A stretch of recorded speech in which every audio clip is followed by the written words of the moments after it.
boshidan aytib beraman.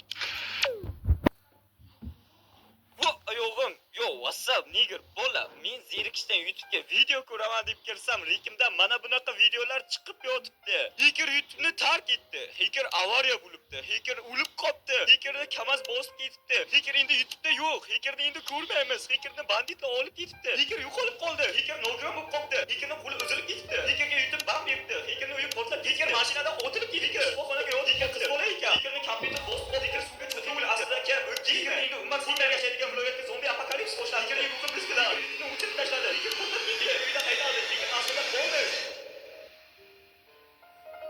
Hacker YouTube'ga qaytdi.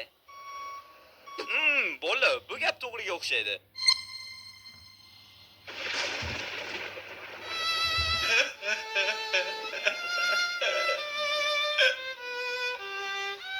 Bola bu yerda nima bo'lyapti?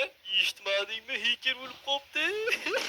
Garamsizlar, men oldinglardaman-ku. Men hackerning ovozlarini samolardan eshityapman. Uning ruhi biz bilan. Boringlar, garam qopsizlar, ketdimmi?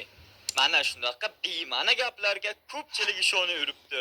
Hattoki bittasi hechkamga joiz jannatda bo'lsin deb ham yozgan. Qarochi, bir boshdan boshlasak. 1969-yil respublikalar jangi ketyapti. O'sha paytda meni ota-bobolarimning momosini bobosi menga shunaqa video xabar qoldirgan. Bolam yoki bolamning 1800-bolasi men jangda halok bo'lishim mumkin. Shuning uchun senga hammadan yashirgan sirimni aytib ketaman. Bolam, gazga ovqat qo'yganman, o'chirish esingdan chiqmasin. Qo'y, shu joyda stop. Bu mening yangi kanalim. Albatta hozir 5 minut.